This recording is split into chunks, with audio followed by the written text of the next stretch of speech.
remember, I'm going to remember to record tonight. Hello and welcome everybody.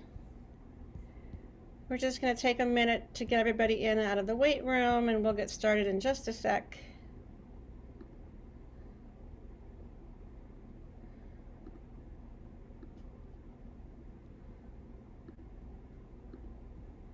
Welcome everyone. Thank you for joining us.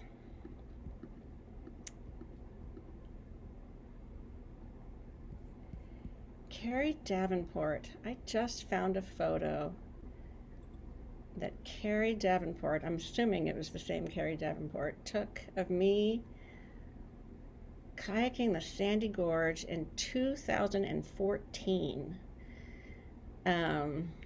I was showing it to Teresa Grider the other day. I was like, look, this is the last time I ran Revenue Rapid. It's 8 years ago. That's awesome. Yeah. I don't remember it, but was it on Facebook? Yes, it was I think Tom DeCure posted it, and I just remember it. I was like, I remember I had a really good line, and Tom DeCure said something about it. And then I found the photo, and I was like, huh, some guy named Carrie Davenport took it. And then here you are tonight, which is fun. It's good to see you. Good We to must, see you. Thank you. we must have voted together 8 years ago. I just don't remember.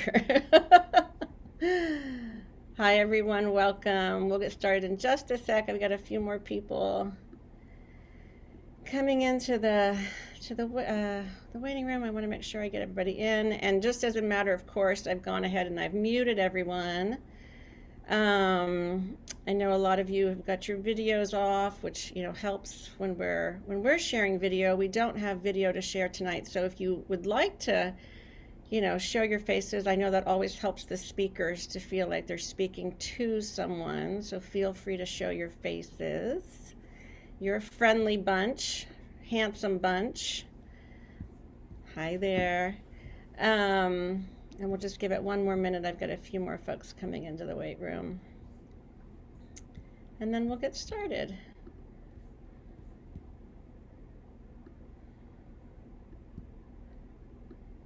Hello, everyone. Thanks for joining us.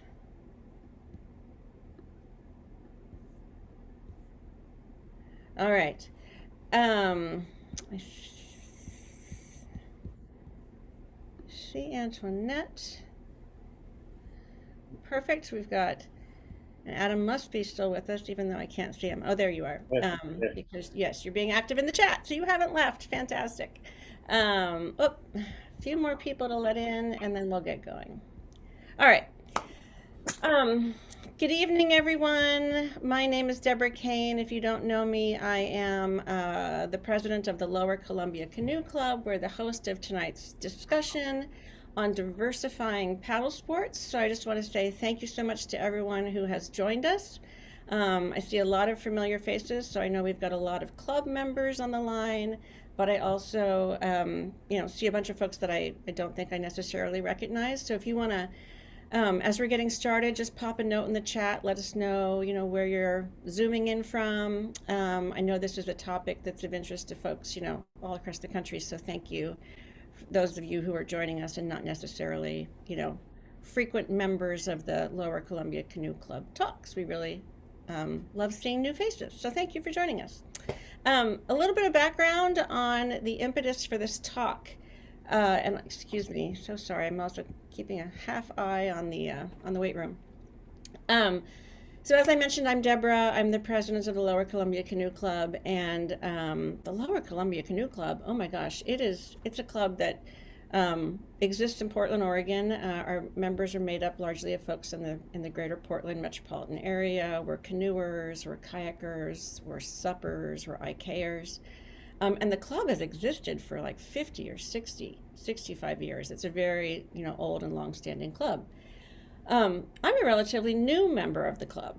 And, when I do things, I get enthusiastic. And so I probably came in as this, bright-eyed, eager, enthusiastic new member of the club. And it wasn't long before Teresa Grider, who has been a longtime board member of the Lower Columbia Canoe Club, convinced me that I should help, that I should join the board.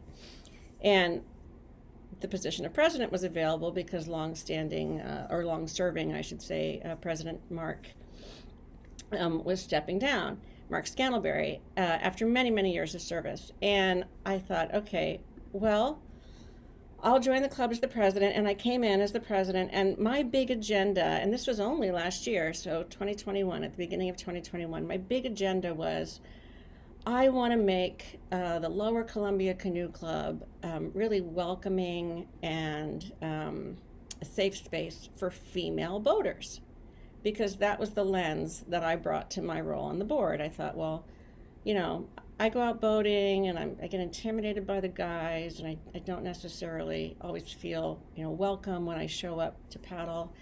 And so I brought this lens of I want the Lower Columbia Canoe Club to be welcoming to women. And I started having that conversation with board members, and very quickly board members said, well, that's all well and good, Deborah, but, might we not take this opportunity? We've got, new leadership coming in, and you say you want to work on making the club more accessible to women. What about making it more accessible and welcoming and inviting to everyone? Women aren't the only people who don't necessarily feel welcome at our events. And it was such a great discussion for us to have at the board level, and I immediately understood exactly what they meant. I understood what it felt to not necessarily, I understood what it meant to feel like the only, from my lens as being a woman, and I came with lots of ideas about how to address that, but I had no idea, no context, what it felt like to be the only as a person of color, nor did I have any idea, really, what the club might do to help or to support more folks of color joining, not even joining the club, literally just getting into the sport. And so with nothing but curiosity and lack of knowledge, I set out in early 2021 to try to figure out what the Lower Columbia Canoe Club might be able to contribute. And you can't start asking questions about what's going on to diversify paddle sports and not run into our two speakers. I ran into Antoinette Toscano, I think really quickly, on a Facebook group. There's interestingly enough, given that I came through the lens of being a female boater, hate to say this, guys, but there's a really wonderful female-only Facebook group where women can, ask great questions and support each other in their, paddling journeys. And so I went to that group and very quickly ran into Antoinette, and just absolutely, we had one of those like online fall in love with each other relationships. I actually consider Antoinette a friend now, more just, from all of our email exchanges and our Zoom calls together. And so I'm absolutely thrilled to have Antoinette on the line tonight. Antoinette, for those that don't know, hopefully you read her bio, but was one of two people who started the Diversify whitewater events that I think started in 2020. So when I stumbled upon you in 2021, you were just off a relatively successful launch year, and looking to expand the Diversify whitewater events, which I know that you and Adam talk more about. Of course, if Diversify Whitewater was going to expand out of their home state of Colorado, we in the Pacific Northwest wanted to be among the folks that hosted an event. And who better than to host that event than Adam Edwards, who in his own right had been doing a lot of work locally and nationally with NRS, with the Just Add Water campaign, and it was, in his own way, asking questions about, how do we diversify paddle sports? What role do I have to play? How can we do this? What help do I need, et cetera, et cetera. So the Lower Columbia Canoe Club, along with other canoe clubs and kayak clubs in the Pacific Northwest, we served as a sponsor of the Diversify Whitewater event that Adam, along with two other co-sponsors, Carla and James Good. Thank you, hosted this summer. And you all ended up doing one in the Portland area and also one up in Seattle, as I understand it. And I remember at the time that, after the events, you were you were reflecting on the outpouring of community support, right? That, all these folks came out to help. But I don't know that we have necessarily participated in a conversation about, gosh, what next? And what did we learn from that? And more specifically, what did you learn from that? And what do you want the community to know? So tonight is really that opportunity. So with that, I think what we'll do is I want to hand it over to you, Adam. Antoinette is going to help me moderate. And one of the things that Antoinette said in that very supportive, welcoming ladies Facebook group, when we posted information about tonight's talk, she wrote a little comment and she said, I just want to clarify it's a super safe space tonight. Please ask your questions of our speakers. There's no question that you couldn't or shouldn't ask. We want to have a really, rich dialogue, discussion, and in that spirit, you should know that if you have questions, as either Adam or Antoinette are speaking, you can just pop them into the chat. Antoinette's going to be watching the chat while Adam is speaking, and Adam and I will do the same while Antoinette is speaking. We're going to go pretty free form. We might hold questions till the end. We might interject and get a few key questions answered as we go. So with that, we should go. Adam. All right. Well, good evening, everybody. My name is Adam Edwards. I am also in Portland, Oregon. I've been here for about 15 years now. I came here for college, attended Portland State. Got into kayaking and paddle sports in general at that time. I think it was here in 2006. And I do a lot of stuff. I'm a kayaker, I'm a surfer, I was a raft guide for a long time, ski, snowboard, climb, model, act, take photos, and I'm an arborist professionally, so I do urban tree care is my current day job for the last 5 years. So in that, with all of those things, different things I do, have a lot of different lenses on, specifically, I mean, obviously I live in Portland, so how the Portland metro area interacts with how I interact with people, how people interact with me. And we're kind of here to talk about the outdoor access and issues of equity and diversity and acceptance and access in the paddle sports community. And so I've been a part of the paddle sports community for since 2009, 2010. I actually attended, like I said, Portland State Outdoor Program or University, and I got in their outdoor program, and they have one of the best outdoor programs in the country at the time, and still. And while I was there, it was a very student and mentor-led program. So we had some great mentors there, Jordan Birmingham and Steve White, that I learned everything I could do. Went on to Wet Planet in the Gorge here in White Salmon and did their guide school, and then I moved to Alaska for a while. So the breadth of my interaction with the paddle sports community has been, in the vernacular, I've pushed rubber. I've had a very good reputation for swimming a lot when I first started kayaking. With my life background, that really didn't bother me much. I also learned to surf before I started kayaking, so swimming in whitewater wasn't that big a deal to me. It should have been, but since I was surfing on the Oregon coast, I was like, it's not that bad. It is. But that said, having I'm still relatively young. I'm about to be 35 this year. So 12 years of that life, I've been kayaking. And so that's just a small tip of the iceberg of how far I'd like to take my tenure in paddle sports and the experiences I would like to have. But in the 12 years that I've been in paddle sports, and the last maybe 5 or 6, when I've kind of been spending more time in either instructing or I would say instructing first, and then starting to do more high level advanced kayaking. And then the last couple of years, spending more time examining my relationship with kayaking and how I interact with people. That's kind of where the article I dropped in the chat there kind of came out of, is not a summation of all of that experience, but it's of the last 2 or 3 years where I've been actively checking in on my space in the paddling community and being like, oh, what do I see? What can I contribute? And that comes out of it. There's a deep, I was raised with a need to give something back, especially when I feel like I'm doing something that is very self-focused. I love kayaking. I'm not denigrating it, but at the same time, paddle sports is definitely, for a long time for me, it was a very selfish activity. And when I came out of that, one of the biggest things I was thinking about is like, I don't see a lot of folks like me.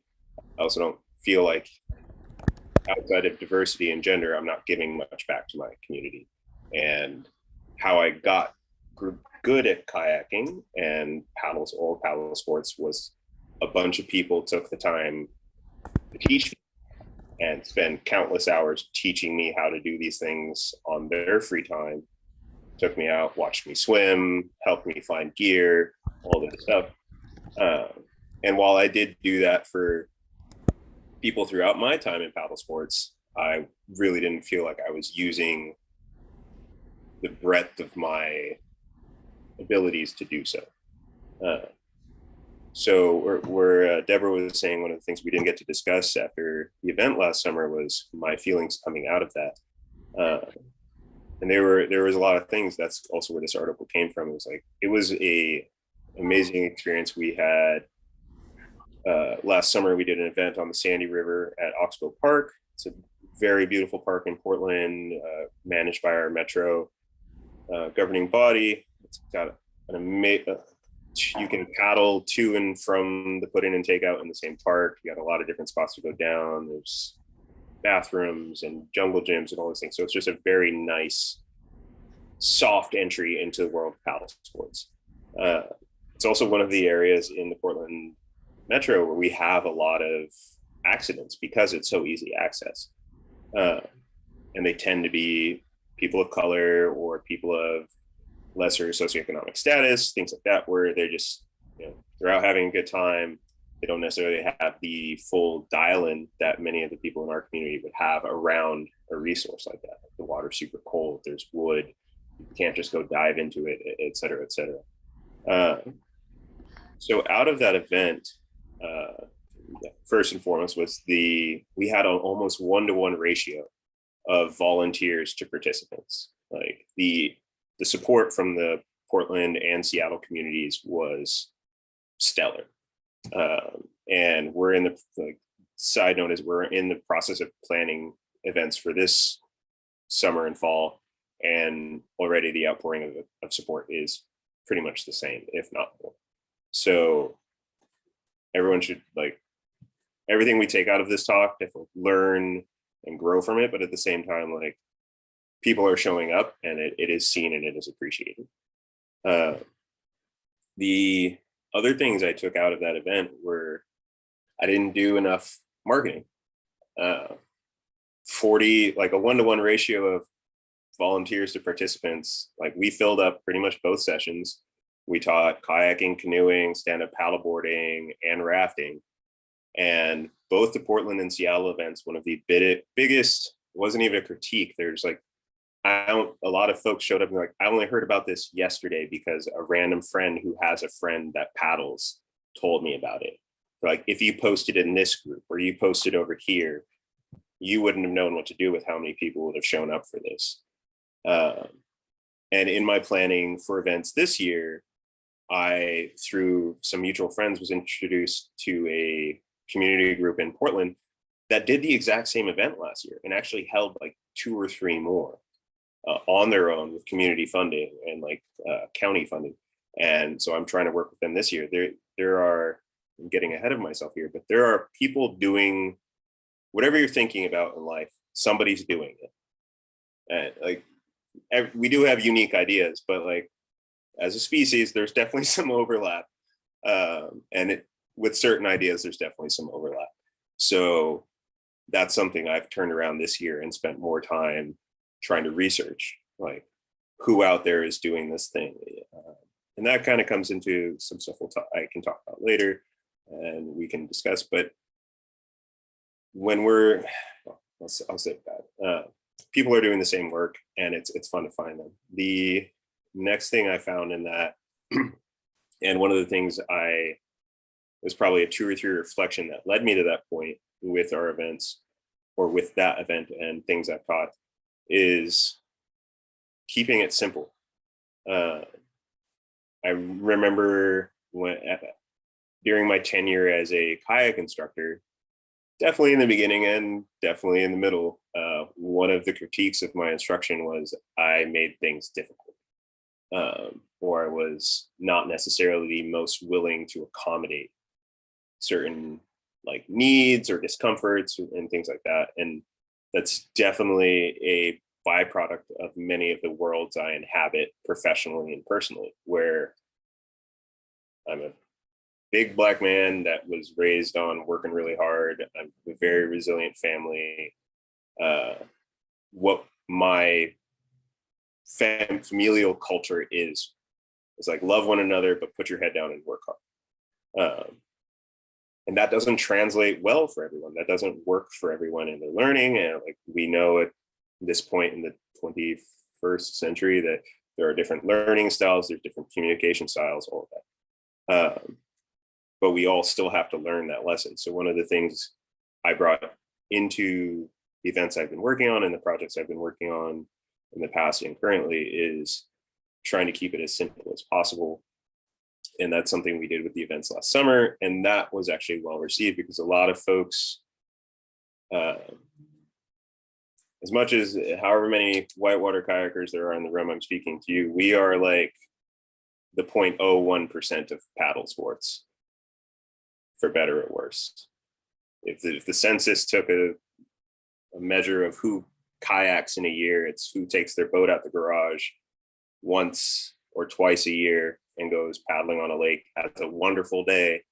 That's a kayaker, the same as the kayaker that does 6 days a week, dawn patrols and double on the weekend. But we are the minority, but we have a disproportionate amount of experience. So that kind of puts us in a weird spot when we're trying to communicate with other paddlers about how fun it is or how to do it. We make things complicated because our sport is very complicated. So even in this year's events, I'm actually we're partnering with Diversify Whitewater. I'm also trying to do more just paddle sports events where we go down to the Willamette, get a bunch of paddle boards, some sit on top kayaks, show people how to have a good time. Don't worry about how to do anything except spin the boat around, and remember that you need to put on sunscreen if you decide to take a nap on the kayak. So using those as a jump off, those are kind of like the big things I learned is like there's always someone doing this work out there that you can partner with or lend support, and figuring out how to keep it simple. And kind of going from there, I'm just making sure I didn't miss anything in the chat. We can I shared an article that I wrote at the end of last year talking about these same things. And out the gate, the big one with all paddle sports, and just kind of bang through these first 4 bullet points, but obviously the sport is not cheap. That doesn't mean that your participants don't have money. That doesn't mean that there aren't ways to find used gear and things like that. But there's the actual cost, like even we'll take going into whitewater kayaking. If you have for those that live in the Portland and Pacific Northwest area, like the I-5 corridor between Southern Oregon and Northern Washington, we are in a unique part of the country that's only mirrored, say, near Boise or parts of the Southeast, where there are a lot of kayakers. There's a lot of gear here. There's a lot of outdoor stores that sell used gear. Colorado has that as well. California has some of that with the CWC collective getting more established in there and having shops, and there are kayak shops throughout the state. But the Northwest, Idaho, mountain towns, we are in a unique position to do these things where you're like, yeah, no, it's not that expensive to get into, but that's just because there's so many people already doing it here. So, you know, instead of $3,000 to get into a sport, we may only have to pay like 1,000. That's still a lot of money for something that you have no idea how to do, don't know where to go. You definitely probably need a car unless there's a river in your town or there's a lake in your town. And how can you do it safely? So then there's just the layers of just financial barrier, regardless of if you have the money or not, can compound pretty quickly once you leave those areas. And that runs for everything. Like it can be kayaking, surfing, trail running can be expensive if you want to get good shoes and good gear. And then like, do you want to track your heart rate? Or cycling, which is a very reasonably accessible urban activity. Like you can get a really cheap bike for sure, but then maintaining it, knowing how to maintain it, finding good bike mechanic, things like that. We kind of go from there into the fact that obviously the cost of entry to sports isn't limited to money. I use kayaking to frame a lot of stuff for me just because it's my easy sport, but surfing is the same. I was a trad climber for a long time. It's the same. These are all legacy sports where your options for learning how to do it are you either pay a fair amount of money to take classes or you find somebody to teach you how to do it and you pay in social capital.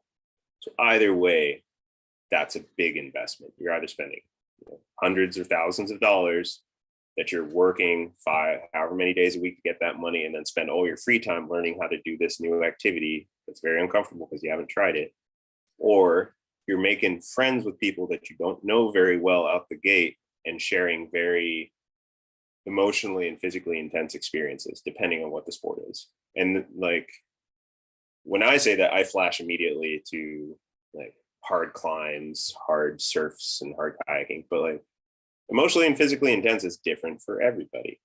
It depends on health, personal emotional care.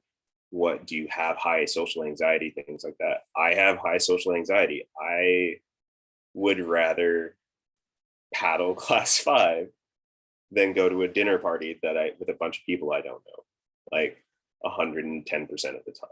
That's easier for me. My heart rate, my Garmin tells me my heart rate is higher at the dinner party than it is while paddling class 5. So everyone is different in that respect. Paddle sports, though, especially, is very much a legacy sport. The more complicated the sport gets, there are a lot of the easier access ones as far as the technical skills that aren't necessarily legacy sports. Like most people can figure out how to paddleboard in a way that works for them. Most people can figure out how to kayak or raft on flat water in a way that works for them. And that is another thing to remember, is that's not wrong. Like if you see somebody out trying something and it's very, very dangerous and like you're like, oh, you're going to put the T-grip through your teeth, that's a bad idea, or you're going to entangle yourself in that line you're towing off the back. Definitely, that's something we can talk to folks about, but approaching those situations in a way where you're like, this might be working for them because they don't know this, but it's working for them. And it probably has been working for them for a while. So I find that personally that I try to come back to a lot whenever I am offering advice to people, excuse me, I don't know or haven't, asked me to instruct them in something. The next thing that I have found in critiques of my instruction and critiques of my interaction with people is the cost of entry is to any of these things is emotional.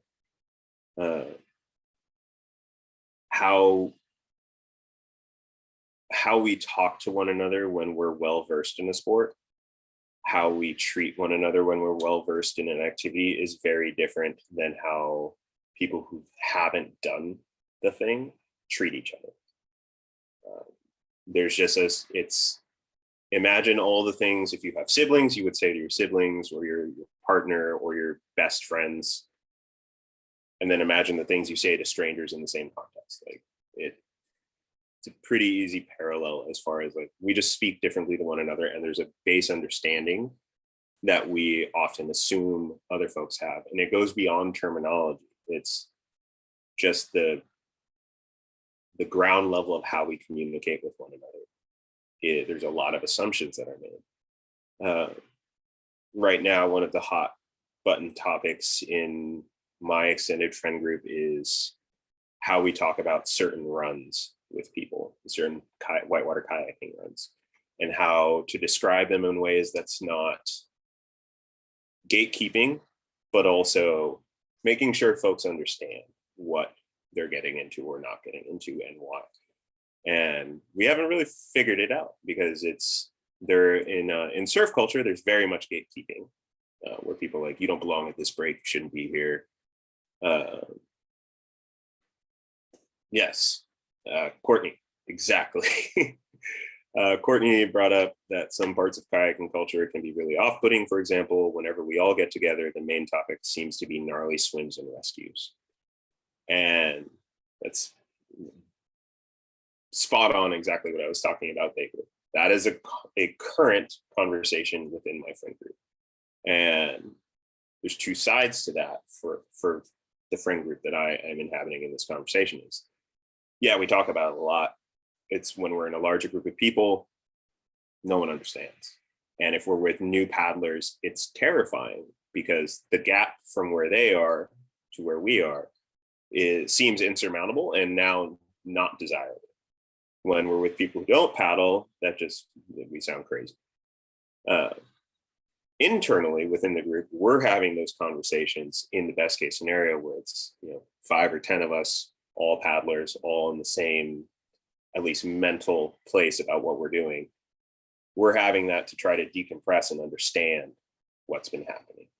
But still, that's 5 to 10 people who have a very intimate understanding of a situation or possible situation. So yeah, I'm trying to not get, I'm still susceptible to getting on the tangents about kayaking too much. Doesn't go away. You can use that to kind of kick into the last part of the 4 things that kind of are barriers. That kind of conversation is off-putting, and it makes, I've been to many kayaking functions or paddling functions where we start nerding out about rivers, even if it's not gnarly swims and the Nar or like very obscure sections of river. People still are just like, I don't understand the jargon. I don't understand why you all love this so much. Like, and we close subconsciously, at best, we close the door of access to them by getting too deep into our community. Like, we're not being welcoming. We're not asking them, hey, do you understand what we're talking about right now? Would you like to? Like, or taking the time to be like, oh, he said he was like stuck in an eddy and he couldn't paddle out, explaining what that is. Because otherwise everyone's like, I don't understand who Eddie is and why is he holding on to you. There are definitely less innocuous ways to close the doors. And there are definitely less innocuous ways that things are expensive. And those are where we get into the bigger issues of racial and gender-based discrimination and sexual discrimination around preferences. And I don't not want to talk about this, but I there should be a hard line if that shouldn't be a thing. And I am not rose-tinted glasses about this, but for the paddling community that I see in my head, it shouldn't be an issue. For the people that I've spent my time with in my 12 years doing this, it shouldn't be an issue. But life is what it is, and we all have biases, either conscious or subconscious. Some are implicit, some are not. And so I myself, I also like trying to constantly reevaluate these things, because me saying that right now in 2022, definitely not the same human being that, say, in 2014 had to hear critique of like, hey man, you aren't necessarily the best at instructing women in hard whitewater. Like, you're technically skilled, you give good instruction, but you're not understanding how the experience is different for them. Or even with males, like, not some folks that don't have the same ideas, male or female, that have the same ideas about how you work through problems. And that is in paddling and in life. It's something where I constantly have to reevaluate how I work through problems. How I see the world is extremely different than how everyone else sees the world. And it's not like I'm a crazy person or not crazy. It's not a good word. I think about how I talk a lot. I think about how I interact with people a lot. I will text you after we have an interaction if I feel like I didn't accommodate the conversation well. If I feel like something I said may have gone over a line with you, or I feel like I may have offended you in a professional or not professional capacity, one of the things I work on in life is being the kind of person who's like, hey, I know we were paddling today, we were talking about this thing, and then we paddled off, but I was thinking about it later, and I don't think I was actually doing a good job explaining myself, and I hope I didn't offend you. How can we work through that? Yeah, no, sorry, reading questions at the side. I was just about to chime in with Danielle's comment, but you're at a good place where you can read it, Adam. Okay. Yeah, so Danielle has this comment where saw an older man at class 2, mainly one takeout a few days ago, and asked him how his run was. And he immediately started explaining where the put-in was, what they had done, and that they had gone kayaking. They had dry tops and kayaks on top of their car or their truck. And it was super interesting that he just assumed I'd have no idea what he was doing or anything else as a small woman. Common though. Yeah, definitely done that. Sorry. That goes back to this, or I think goes back to reflecting, leaving our assumptions at the door about people when we're interacting. And in most settings, in my experience and opinion, like leaving your assumptions at the door in a useful way, it does require a lot of thought. You can't just be like, oh, I assume you know what you're doing. It means that you have to literally think about how you're going to ask these questions. Like, if somebody shows up at, a long day at work. Somebody shows up at the takeout of a difficult run and I don't know them and they ask to go with me, I don't immediately just be like, yeah, you can come, it's awesome. Or, no, I don't know who the heck you are, go find some friends. There's like this very stepwise progression of probing questions to figure out, like, how much do you know? Do you know about this? Do you know about that? But also there is it's awkward for both parties, but a polite, oh, do you kayak? Or do you do the thing? How long have you been doing the thing? And sometimes that feels weird to ask, in my opinion, but I think somewhere between the two should be the attempt. Like, yeah. Just have a lot of thoughts around that. The assumption that someone in a given space doesn't know what's going on in outdoor rec is fairly common, just because certain individuals show up somewhere and they don't fit the profile of what you think it is, and that's your personal internal view of who does the thing. And there is safety in that. in certain scenarios, and there is bias in that in a lot of other scenarios. And so navigating that is a very personal journey where you need to figure out how to talk to people in such a way that you can glean the information you need to feel comfortable, either directly or indirectly, and also be sensitive to the fact that you don't probably know that person's experience until you have a conversation with them. I wonder, Adam, if that's a good segue to Antoinette, because I know you also have some. Well, I don't want to assume that you are done.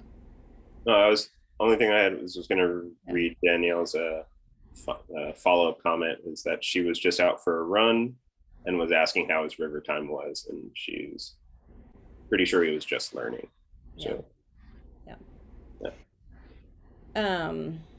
and honestly, one of the reasons why I thought it was a good segue to Antoinette, your presentation, is because I feel like you are masterful, sort of understanding all the different ways in which people can show up, right?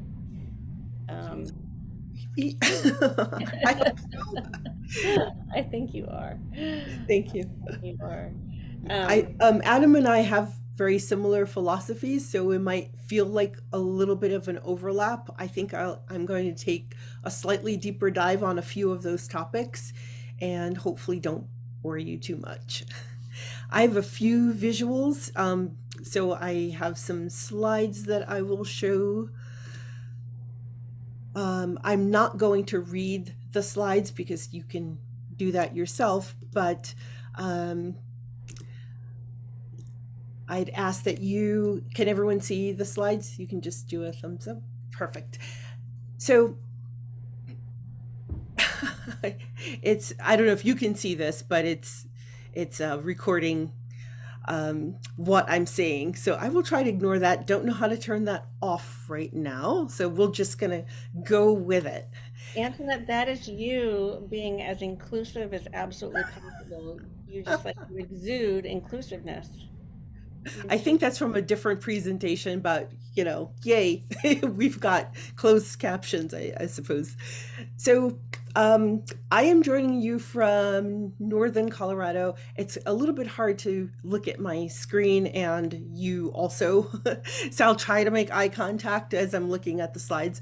I'm joining you from northern Colorado, the ancestral home of the Cheyenne, Arapaho, Ute, Eastern Shoshone, Ochete, Shakowee peoples, and I'm excited about this talk because I love talking about outdoor recreation in general, paddle sports specifically, and conservation. Those are my jams. So let's get to it. As Deborah said earlier, I'm one of the co-founders of Diversify Whitewater, but I resigned from the organization a year into it, and I'll explain why. So it all started when my interest in promoting diversity in paddle sports.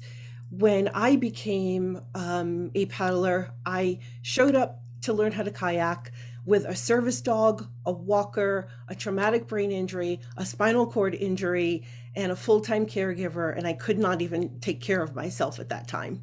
And so I showed up at Team River Runner in North Carolina, and I said, I'm here to learn how to kayak. And they said, we can teach that, not a problem. And so while my service dog was losing her mind every time I went upside down in my kayak, I was taking advantage of the health and social benefits of outdoor recreation. And so today, my service dog is now just the family pet. I have disabilities, hidden disabilities. I like to call them differing abilities. Some people do call them disabilities that I have to manage, chronic health challenges I have to manage. And so my sort of position, how I show up in the world, is a person who came to kayaking in her 40s. I'll be 55 years old this year. So I'm middle-aged. I have multiple disabilities and health challenges. I'm a woman of color, and now I live where there's only about 3% diversity. So I almost never see another person of color just in my general life, not even in my paddling community. It's like a whole different story. So when I started helping with Diversify Whitewater, forming this organization with Lily Durkee, I was also assigned a 5-part series by Cultures Magazine because I'm a freelance writer in both the cross-cultural community, people who live in between cultures, someone like myself who's multicultural. I identify as Black and multicultural. And I've also lived all over the globe. So that means I live in between cultures, my birth culture and my global culture. And so I was assigned this piece to write about the social and economic impact of the lack of diversity in adventure sports for Cultures Magazine.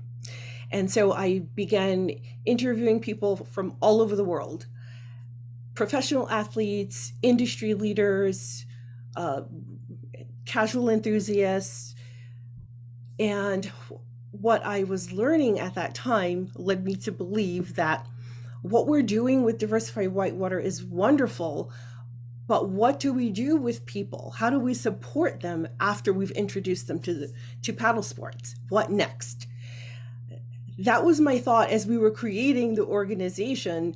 And then after we had our first year of introducing 115 people to paddle sports, people would DM me because I talked to every single participant and every single volunteer. I learned everyone's story, where they came from before this event, what their relationship is to nature. For one, I'm curious about other people. That's why I write other people's stories. But also because I wanted to be helpful, and I couldn't be helpful if I thought I knew all the answers. I'm not actually going to help anybody because I've not walked a mile in their shoes. So I decided after the second year that I would resign from Diversify Whitewater because I saw a bigger mission that I couldn't accomplish within the framework of Diversify Whitewater. And so here's where I am today. I'm a freelance writer for a paddling magazine as well as Cultures Magazine. I'm also a diversity, equity, inclusion task force member at America Outdoors. And I have an MBA, so I also consult and do business consulting. I call myself an accidental outdoor industry influencer, a micro influencer. But that gives me access to a lot of industry leaders and businesses who promote diversity in all of the adventure sports realm, not just paddle sports. And so through that, I've been able to create a channel that gives equitable representation to people from all aspects of diversity and formerly marginalized groups. And I'll talk a little bit about that.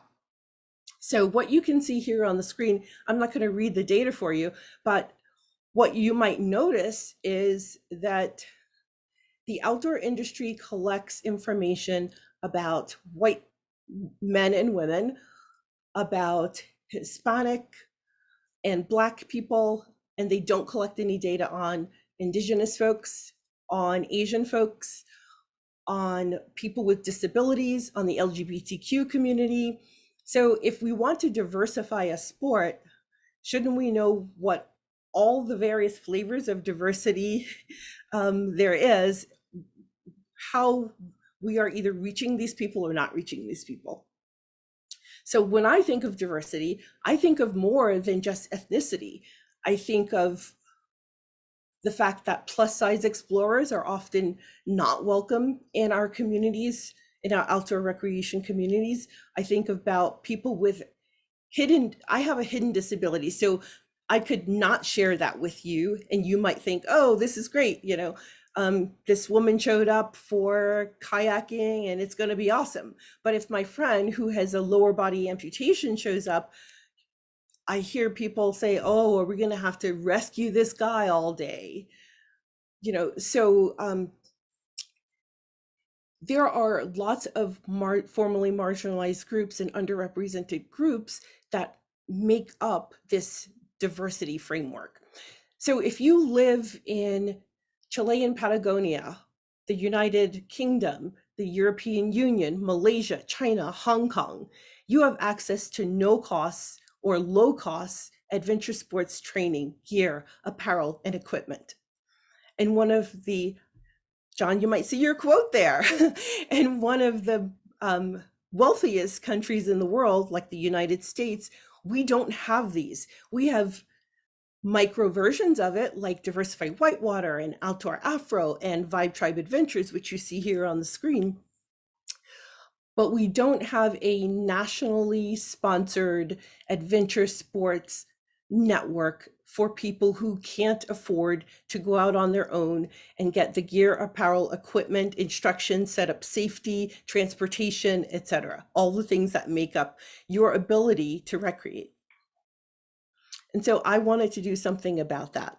So I am the producer of Whitewater TV. It's a for-profit business that donates money to diversifying adventure sports. We donate 2% of all subscription fees. We have content that's free. That's so that anyone who wants to learn how to recreate can find what do I need to do to get started hiking? What do I need? The basic equipment I need for ice fishing. We just published a segment on that last week. What are the basic requirements that I need to meet or skills I need to know to stand up paddleboard or kayak?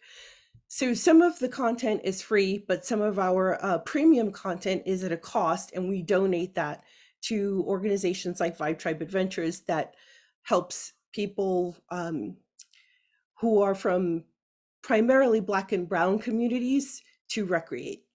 But then Vibe Tribe Adventures noticed something that I was noticing at Whitewater TV. So there's a concept in book writing, in children's book writing. It's called mirror books and window books. And so I stole this concept, and I'm going to call it mirror marketing and window marketing. So in mirror marketing, I'm looking at someone who resembles me in some way. Maybe they have a disability. Maybe they're over 50. Maybe they're a woman. Maybe they're a person of color. And because I can identify with that person, that athlete that I'm viewing, I can make a short leap to that person with a disability can kayak. Why can't I kayak? So I'm going to get out there and learn too. So that's mirror marketing. Window marketing is I see a white man skiing, and I have to make that big leap to say, if this white dude can do this, I can do this. For a lot of people, that's very intimidating, and they can't make that big leap.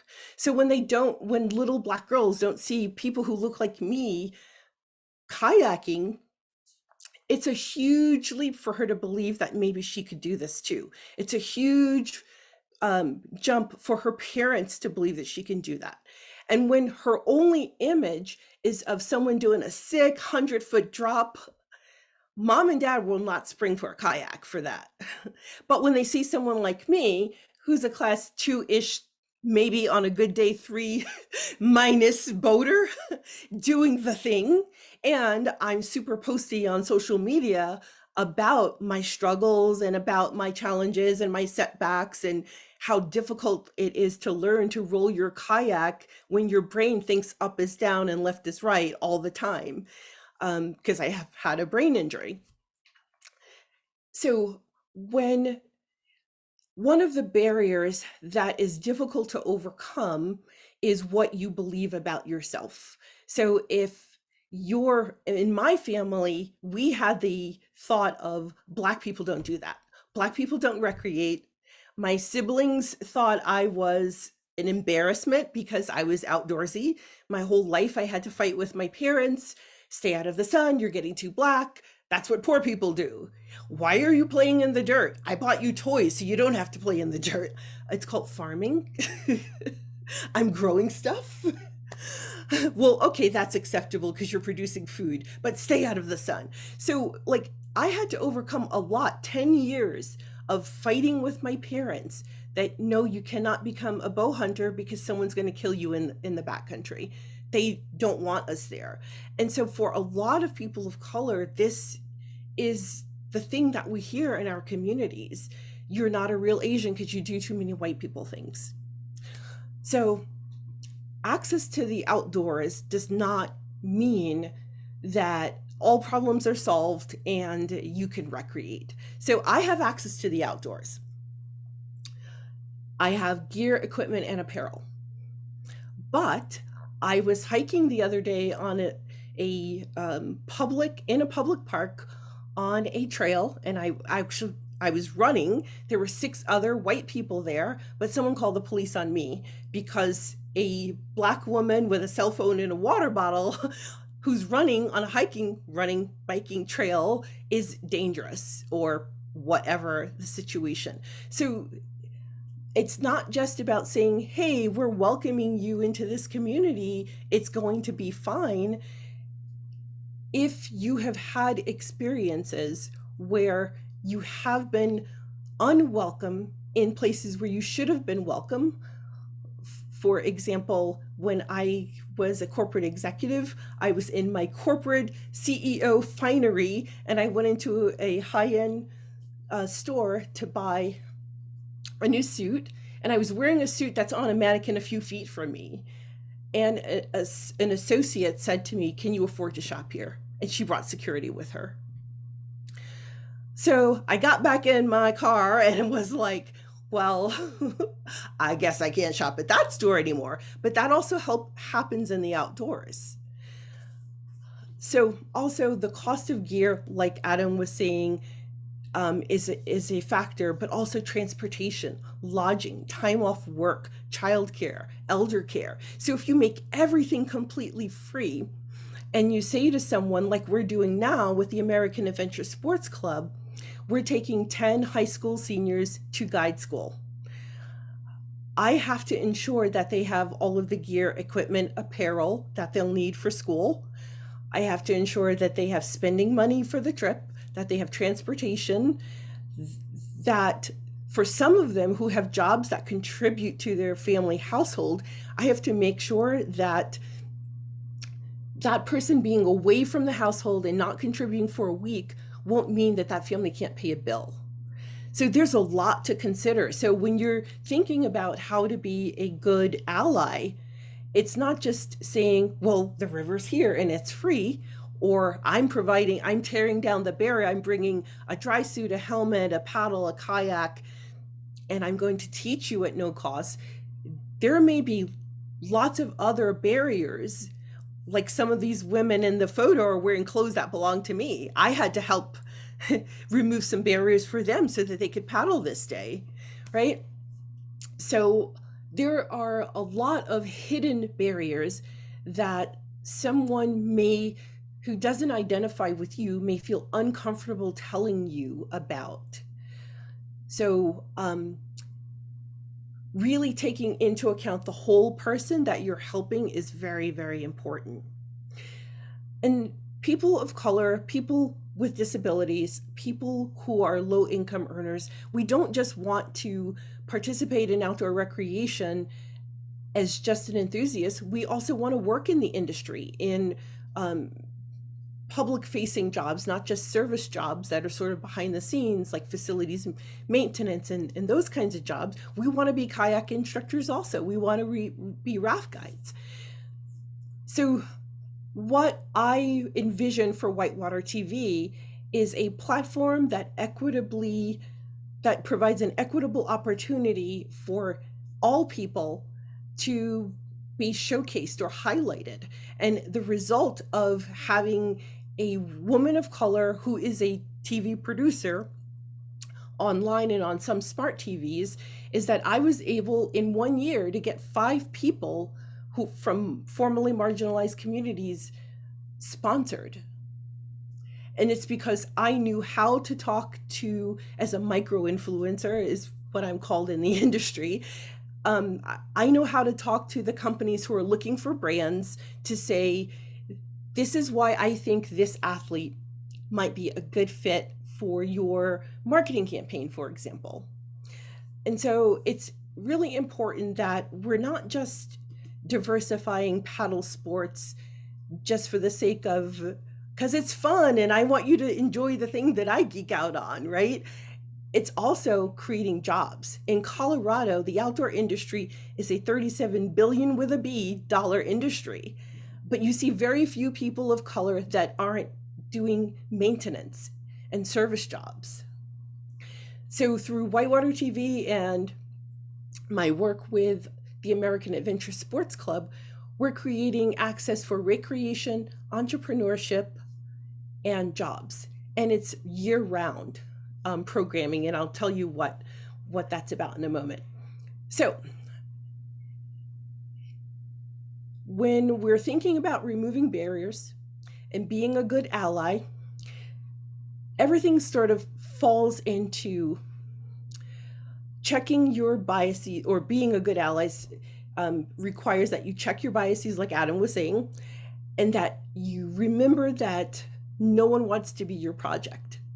So if you are saying to me, Antoinette, I want to help you become a solid class 3 boater, get your roll down, you have to take the whole person into consideration. I'm athletic and fit, but I have had a brain injury. So if I don't pick up my paddle for 3 weeks, and this literally happened to me just 2 weeks ago, I hadn't held my kayak paddle in 3 weeks. I couldn't remember what the power face of my paddle was. That's how my brain injury presents itself. So if you get frustrated with me that I told you like 59 times in our last kayaking session that this is the power face, you can't teach me. So you have to think about the whole person, but you also can't infantilize me and make me into sort of like a child. That, okay, Antoinette, remember the power face. You can like ask me, do you remember what your power face is? Do you remember like all kinds of other things? And I'll say, yeah, we can just start, practicing rolling or sculling or some other skill. So it's really important to the way, as Adam was saying, the way that you talk to people is important. So if you look at the two photos here, both groups have, all three children have access to water. They have access to lake, river, reservoir, whatever the body of water is. So that's access. Both photos show access. Only the bottom photo shows effective support. So this little girl was from our Vibe Tribe Adventures Urban Trekker program last summer. And we taught them how to swim, kayak, raft, stand-up paddleboard, hike, climb, conservation, etc. But the difference is that when you just say, here is this thing, go and use it, but you don't ask, how else can I support you? What other barriers exist for you? Are your needs being met by our group, by our event? These kids have access to the river, but they don't have boats. She has a boat, but she didn't know how to paddle it. So effective support is not just creating access, not just creating an introduction. It's, okay, you've got me excited about this thing. Now what? How do I become a lifelong recreator? How do I become a working professional in this industry? How do I become an entrepreneur? So one of the things that makes me want to cringe is that I hear a lot of people say, I just want to save these young Black boys from drugs and gangs. Well, the assumption is that all Black youth live in environments where they're exposed to gangs and drugs. My brother never learned how to kayak, even though he went to summer camp where they taught kayaking. And he wasn't in danger of drugs or gangs. And both of our parents were in the home and we could afford it. But my parents didn't believe that outdoor recreation was for cosmopolitan Black people who made it off the farm. And that was their perspective. So I can't go into a Black community and say, I want to save you from drugs and gangs. It doesn't matter if it comes out of a Black face or a white face, it's just wrong. And it's a horrible assumption. And we are no one's savior. I don't need someone to save me as a spinal cord injury survivor or brain injury survivor, but I do need your help learning how to kayak. And that's the difference. Don't approach the person you're trying to help as their savior, is the moral of that story. So what do I think effective support, how do I think effective support looks? When I talk to people in other countries, what I noticed was effective was year-round support, public, private, nonprofit collaborations. That was effective at creating lifelong recreators who were also interested in conservation. So I talked to some really smart people who also all happen to be women and said, let's create some year-round programming that offers all formerly marginalized people, regardless of ethnicity, ability, orientation, or identification, but anyone who doesn't currently have access to recreate, who wants to recreate. We are a wealthy enough country and community to offer this. Let's work together. So this is what's working for us. Vibe Tribe Adventures, where I sit on the board of directors, collaborated with Whitewater TV, where I'm the host of one series and also the executive producer, and the city of Loveland, where I am a Parks and Recreation Commissioner. We all got together along with some private citizens, and we're creating the American Adventure Sports Club. 75% of our club memberships will be open only to members of underrepresented and formerly marginalized communities. The other 25% is open to anyone and they will pay a fee, but it's free for everyone else. And here's why we're not making it exclusively just for people who can't afford to recreate on their own. The reason is this. Anybody here play golf? Give a thumbs up if you do. Okay.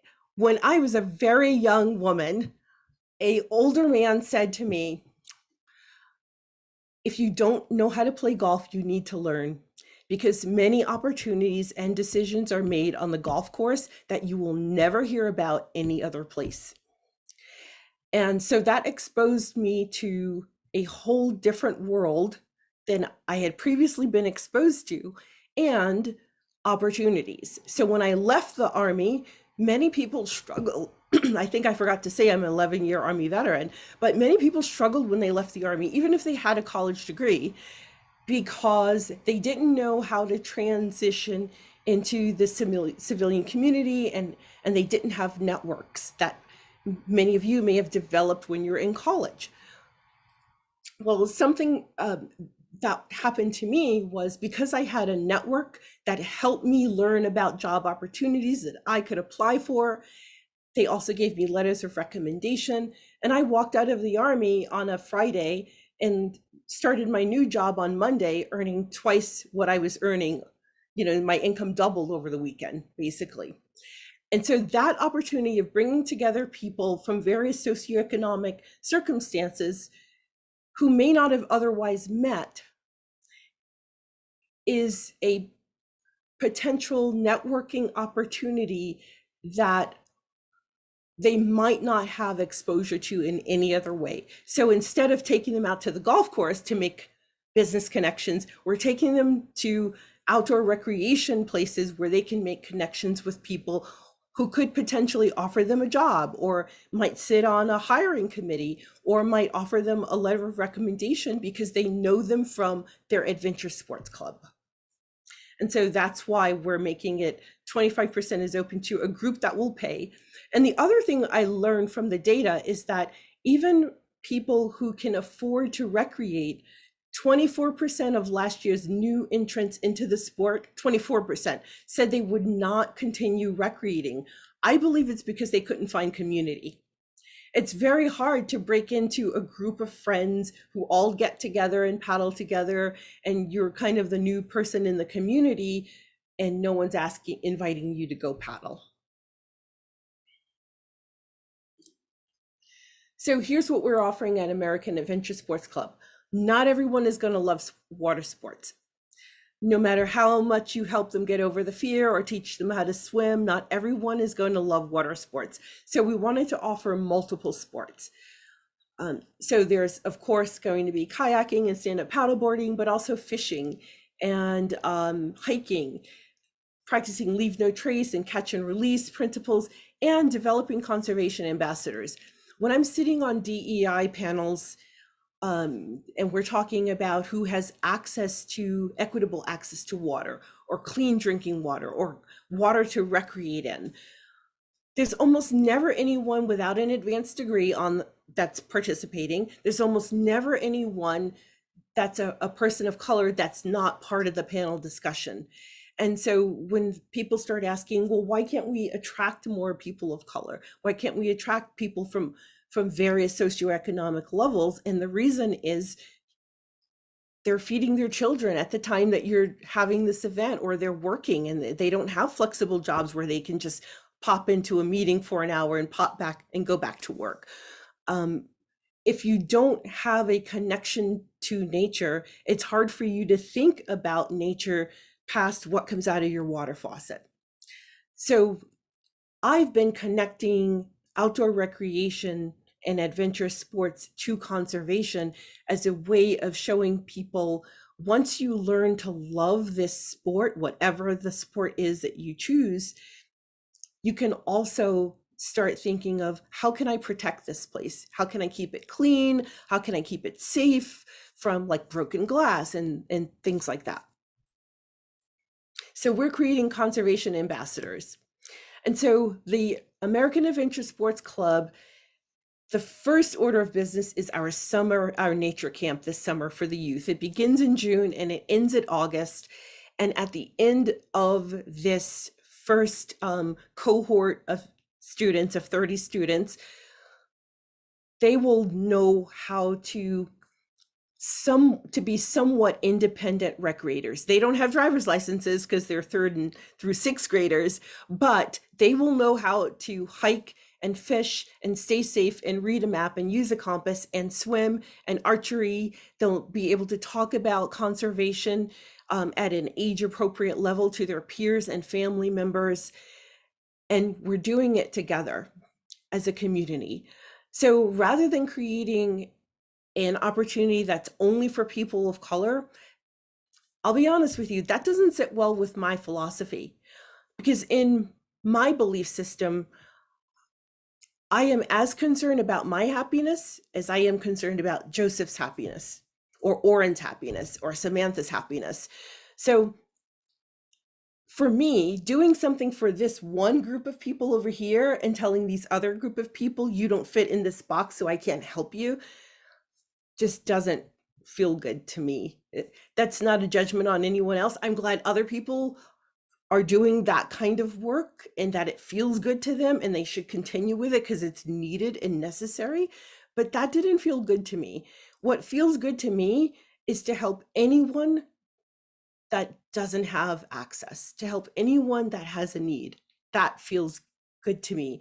And it's mostly based on my belief system, not based on any, I don't think that I have all the answers, but this is just how I feel. And then also I felt it was very heartbreaking when a white person contacted me and said, I'm white and I'm poor and I can't afford to do this, and I will do absolutely anything if you let me come to this event. I spent way too many nights crying about that. So I feel like this is a better fit for just my, what feels like a good human being to me. So what's next? I'm not going to read this because you can find this all online and there's a link to it. But the plan is we start our nature camp in June. We start our full-time year-round American Adventure Sports Club. It will either be in June or September, depending on how our Raft Guide School program is coming along and other pieces, because we really want to roll this out slowly and deliberately, because we're taking this to every community that wants an American Adventure Sports Club in America. Everywhere that wants this club, we want to repeat this model of working with their local park system, working with their local community, using the same model that we did here in Northern Colorado to take this to every community that wants to do the same. And that's where we're being very slow and deliberate about how we do this, so that we can create these repeatable processes that we can just roll out to every community. You can learn more about the American Adventure Sports Club and what we're doing at this link here. There's my contact information. If you hit me up on social media or send me an email, I cannot promise you that I'll get back to you like tomorrow, but I will get back to you. And so at this time, I'm just gonna stop sharing my screen and take questions and comments. Thank you so much, Antoinette, and thank you also, Adam. I don't think I thanked you before we segued over to Antoinette. It's remarkable what you have accomplished in just the last year. How many Diversify Whitewater events took place outside of Colorado? Outside of Colorado, I think 8. Okay. So in 2020, you and Lily created a concept called Diversify Whitewater. You hosted one event. 2. You hosted 2. You had over 150 participants. The entire nation was, the entire nation, many people across the country were watching what you did. And then you were bombarded with requests from communities across the country saying, share the model, help us do it. 8 events took place. One of them hosted by Adam and many of us. And you thought to yourself, we can't just do events. We can't just do one-off events. We have to fundamentally change the model for how we introduce the concept of being, engaged in active outdoors. And because you just couldn't help yourself, you literally, have been barnstorming across the country trying to get funding to create the American Adventure Sports Centers, and you're going to launch in Colorado. Right. I just felt like it doesn't have to be either or. They are both very useful models. It is very helpful to give someone an introduction. The problem that I see it is not everyone's going to love kayaking or paddle sports. And how do we help them after the event? How do we get boats in their hands? How do we get paddles in their hands? How do we be supportive? And so when I learned what other countries were doing, I thought, well, why can't we do that here? Why can't we do that here, Elon Musk? I'll make sure he gets the video. Not for nothing, I wrote him. I don't know if he got my message, but I wrote him. I was like, here's what they're doing in other countries. Why not here? I wrote several celebrities, the wealthiest people in our country. I don't know if they'll ever answer me. I don't know if they even got my messages. But my dad would always say that it's only impossible if you think it's impossible. And if you think it's possible, you'll make it happen. So we're going to manifest that this is happening. This is done. Well, it is happening. We don't have to manifest it anymore. It's happening. I'd like to piggyback on that for a quick second. I know we're coming close here on time or overtime, but the amount of power to create change in your local community that every one of you has is only limited by your perception of what you think you can do. It can be as little as, and it doesn't have to be paddle sports. You buy somebody a cup of coffee that's having a bad day. I'm just trying to start it small to extrapolate that you can do whatever you feel like is navigate how it is approached to the person you're trying to help. But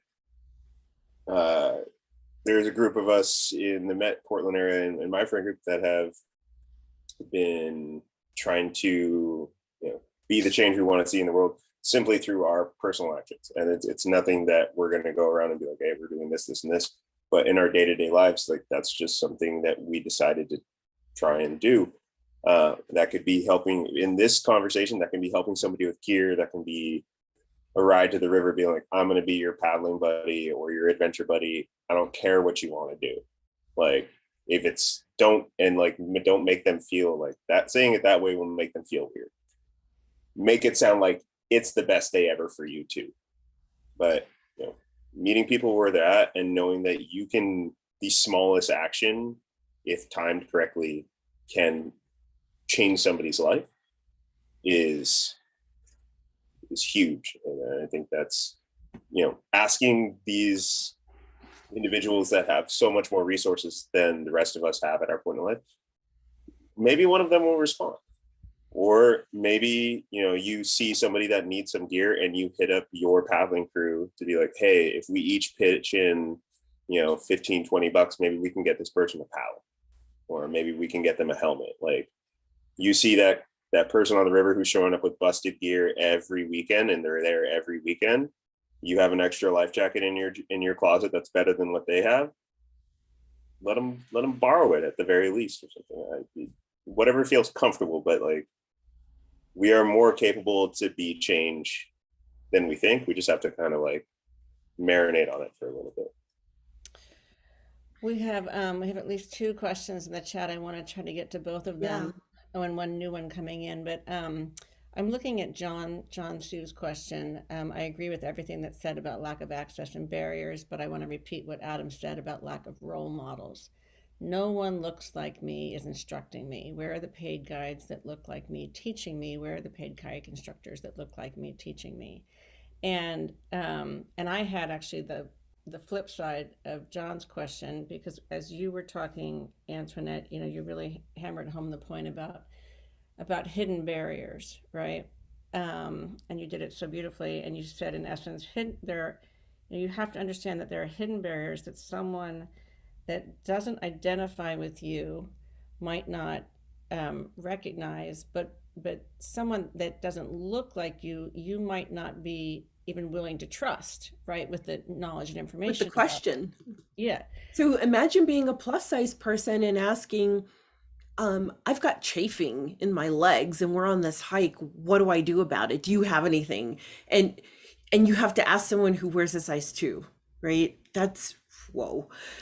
A woman who's of East Indian heritage asked me, how do you maintain your hair and not get it all tangled when you're in the outdoors? But she would not have felt comfortable asking that of a white woman. And that's a big deal, because if I don't take care of my hair, if I don't detangle it every day, then when I come home, I have to cut it. Like, you're not detangling these curls after the fact. And she has the same problem. So it's really important to consider the whole person. And I really wanted to get to John and Shannon's question, and there's some overlap. Can we get to those? Yeah, go for it. Yeah. So yeah, what can brands do to make things more inclusive? So Black Enterprise Magazine said, don't turn Black Lives Matter into Black Lives Marketing. And there's a lot of Blackvertising right now. And if you're a Black person, well, that might feel like, oh, great, people want photos of people who look like me, because, I'm 5'5" and I'm not a size 2. And so normally I am not anyone's idea of a model in general, let alone an adventure sports model. But brands contact me all the time and they're like, that photo's great. Can I buy it from you? Like, that's a thing. And so, but they are also genuine. And I don't work with any brands that don't have a complete and complex diversity program. So if you just want to do Blackvertising, I'm not your girl. we can't work together. And if you are just using, if you want to use my black face to sell products, but you won't hire someone with a black face, I have a problem with that and I won't work with you. So brands have to look at their marketing strategy and ask themselves, do all of the potential people that could buy my products, and remember, almost 40, I think 43% will identify like I do. I identify as multicultural and Black. Nearly half of your millennials right now are identify as multicultural. They not necessarily Black, but multicultural, right? So if you are marketing to people and it's not in an authentic and genuine way, that I have Black employees, I have Indigenous employees, I have Hispanic employees, and models. And then the other aspect of it is authentic models. So I remember looking at an advertisement because I'm a bow hunter, and this woman was, she looked like Adventure Sports Barbie. And I'm like, oh, Adventure Sports Barbie is adorable, but she doesn't know how to use a bow. Because if you did know use a bow, you wouldn't hold it like that. You wouldn't have that look on your face. You can't have 70 pounds of tension and look like this very calm, placid look. You're like, you have to be, your face would be under some tension too, right? So, I think what brands can do is just be authentic. Think about the spectrum of diversity. So not just all Indigenous people, not just all Asian people or Hispanic people or Black people, but people with disabilities also, people who are plus size also. So it needs to be comprehensive. It's wonderful if you only want to buy my photos. It might be wonderful for me, but it won't make me sleep good at night. I won't feel good about myself if you're not hiring Adam, if you're not hiring Courtney, So I think having an authentic diversity strategy in both your hiring and in your advertising is a really good start. And it's not just enough to have models of color. That's just not enough. That's not going to make me buy your product because I'll see through it. I can piggyback on that. One of my longest jobs at this point in my life is I am a professional actor and model and photographer and other things.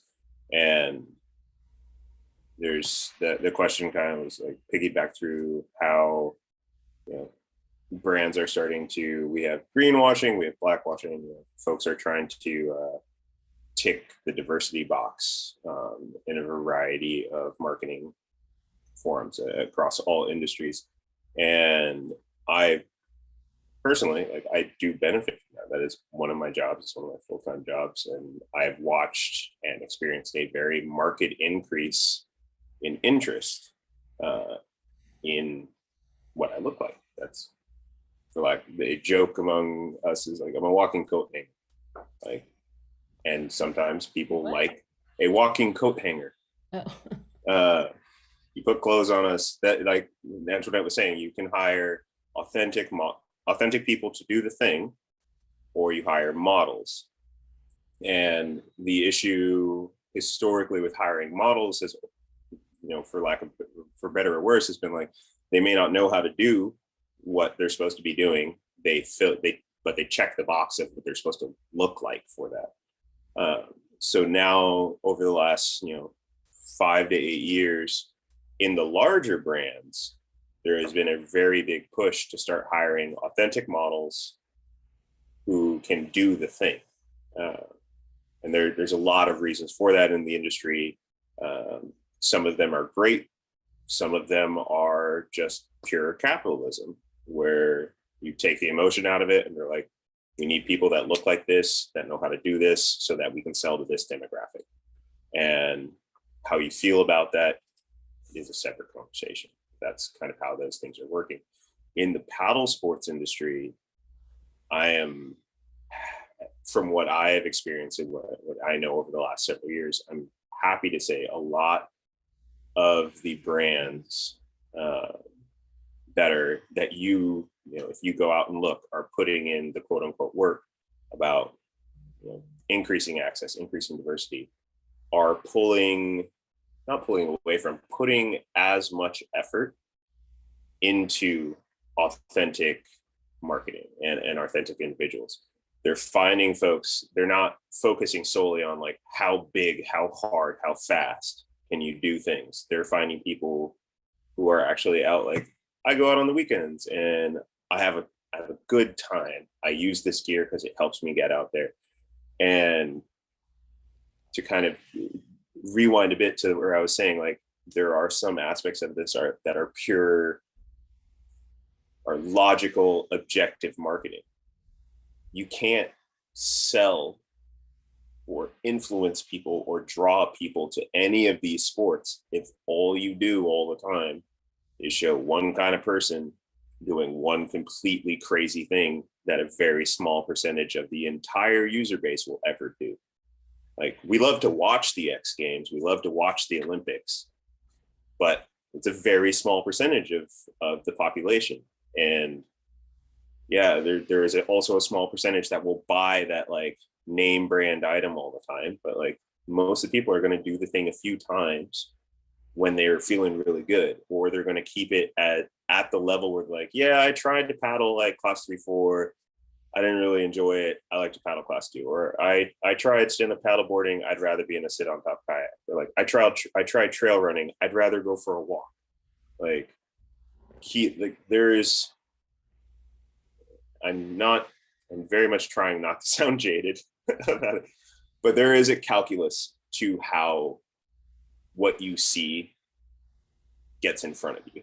And there are amazing people behind the scenes putting in as much work as Antoinette, as much work as me, and more.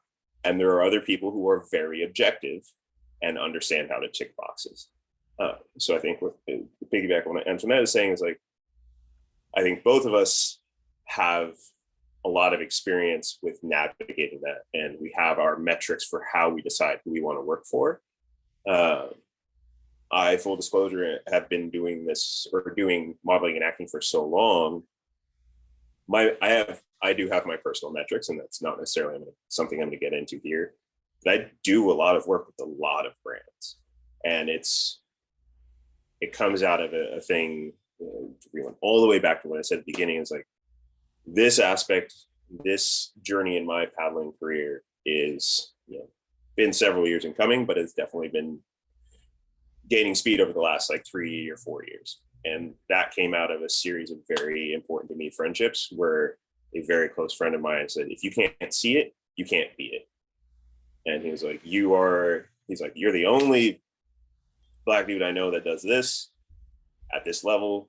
He's like, I know you say you know XYZ other dudes who do the same thing as you, but they're not out there. No one knows who they are. He's like, so any little Black kid, any little Black boy that wants to run, you know, the most famous waterfall in the gorge, they're going to see a photo of you before they see a photo of anybody else. And he's like, if you don't figure out how to do that in a way that you can like sleep well at night when you can't do that shit anymore, then maybe you should reevaluate why you're doing it. I'm mindful of the time. Can I say one more thing? Yeah. Yes. So that's why I jumped at the opportunity when I was writing this article, and XOTV was talking to Cultures Magazine, and Cultures Magazine said, I have this writer who's working on this series and it's going to be, well, great. And then they said, you need to make this a channel. The industry, before I published an episode, the paddle sports industry was like, I'm going to sponsor your channel. I'm going to sponsor you. I'm going to give you products. So I can give away free gear because of the generosity of the outdoor industry sponsors. I have a series on Whitewater TV called What's Up, and it's an instructional based stand-up paddleboard series that's being taught by certified stand-up paddleboard instructors. And so we're giving away a complete head-to-toe set, including a paddleboard. And so the important point is that because all of you support me and Adam and people like us, you follow us on social media, some of you. I recognize some of you here. I recognize some of you from other settings. When you follow us on social media, when you support our work, when you read Adam's articles, or you buy from brands that he's photographed, he's a model for, and other things, it gives us influencers the opportunity to reach back and help other people. So every Thursday, on the last Thursday of the month, I have a Black and Brown adventure sports support group where, at no cost, you just show up at Antoinette Toscano on Instagram Live if you're a person of color, and you come and ask your questions about. So we have a topic that we talk about. This coming Thursday, it'll be how to start hiking and camping. And so we cover it from you're just getting started, you don't know anything, all the way to how do I summit or learn to summit a 14,000 foot peak, because we have a lot of them in Colorado. And this is for, worldwide. We have people joining us from all over the world. This will be our second event, and we answer questions. Last time we answered, how do I become a sponsored athlete? How do I become a brand ambassador or get on a paddling team? Because if you have a 20-year history in a sport, you can teach other people. I have 7 years in this industry, but I've learned a lot and I have a lot of access. And so I'm just giving away that knowledge, but that's the only way that a lot of people have to learn. I don't know if you all know Sadat Kawawa. He was in 18 or 19, he was named number 5 kayaker in the world. He's a Black man from Uganda. I interviewed him several times and I got to know him. We became friends. Now we're both on Kokatat's brand ambassador team. But I helped him get more visibility on Whitewater TV, and number 5 kayaker in the world. People love him, like all the brands loved him, but he kept falling off their radar. So because I had this platform, I could say, here's a pedestal, get on it, and then shop him around. Look at him. He's an amazing human being. He's got great character. He's uber photogenic. Can you sponsor him? And everybody's like, oh my gosh, we love him. Yes, of course, So now he's off to the races. And so I just wanted to be able to do that for as many more people as possible. And so that's why we started this free event, and other BIPOC industry athletes and enthusiasts and nonprofit leaders join me in the conversation. So they're not just learning from me, they're learning from lots of people. And so that's another way that we can help people go from, I don't know anything, but that looks great and I'd like to do it too, to I've made it. You've made it indeed. I'm so glad that you said that, Antoinette, about the sponsorships and and the degree to which brands can also literally just support the work, right, that's being done in local communities. Because when at the beginning of the answer to Shannon's question about how do brands, in the paddle sport industry, how can they help? We went to, okay, well, let's evaluate marketing and make sure the marketing is authentic. And in my mind, I was like, oh, why are we talking about marketing? Brands should just be supporting the work that's happening locally. And then by the end of the conversation around marketing, I was like, of course, they have to be doing authentic marketing so that people can see themselves represented in these, because these brands have these ginormous platforms. And of course, we need and want to show a wide array, diverse array of folks using their gear. Yes, they must change their marketing. No, but they also have to support local efforts. Oh, Antoinette just made the point that she has, when we support local efforts, we give Antoinette a microphone, as big, not as big yet, but you call yourself a micro influencer. You're on the verge of being a medium influencer. You might even, so it's just like the entire, it's all, I'm leaving this discussion thinking, what I thought when it began, which is we have to just attack it at every single level possible and just not stop until we see the In world many different ways. in many different ways. You all have demonstrated that so eloquently for us tonight, and given us so much to think about. I thank you so much for your time. We always record the talks. Tonight was no exception, so the recording for the talk will go out to anyone who was with us, anyone who had to drop off early, and anybody who, you know, expressed interest and registered but for whatever reason wasn't able to be here. When we share the recording, we'll also share links back to Adam's article and to Antoinette's work so that you can stay engaged and stay in touch. And you can also, you know, absolutely shoot questions to the Lower Columbia Canoe Club. If you have, you know, follow-up questions, you want to make sure we get to the speakers, we can absolutely do that.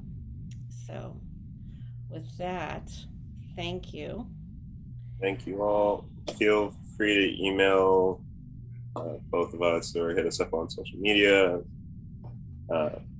I know I have like a week delay on replying right now. I'm very behind, but I will reply. And if you send me a reminder to reply, I will reply faster. Wow. I remember when I first reached out to Antoinette over email or social media or something, I got back from you, Antoinette, a very measured, I get lots of requests for my time. And that just made me want to talk to you even more. I was just like, well, I will wait. I'm so glad that came out the way it was intended, but I was, you know, like because I have a brain injury, my day has to end at like 3:00. So to do this now, I had to hook my brain up to an alpha wave stimulator so that I can string words together at this hour of the evening. Like, you know, managing a brain injury is tough. So if I don't get back to you, it might be that I've had some kind of problem, and I will get back to you as soon as I can. But I'm also really busy too, so maybe that there's a hidden barrier, which we learned a lot about tonight. Yep. Thank you so much for getting back to me at the beginning of 2021, Antoinette. I'm just like, thank you. So grateful that you did. We're gonna keep working on this together. I'm actually glad that I got to be here with Adam. So I said this to Adam before. I know it's embarrassing. I'm going to say it again. I'm a fan of Adam's work. I read his work before I even, like, before he ever was one of the co-hosts of Diversify Whitewater events. I had already read your articles, and just all over his Instagram profile. If you're not a fan, please find him on social media. It will enrich your life. But I'm glad to have been here with you today, Adam. This was really just wonderful, and I knew that we were going to be like on the same page about so many things. So thank you for being you. Thank you. I've definitely followed you along for the last couple of years as well. It's been awesome to see all your things you're doing, and I'm very excited for the clubs.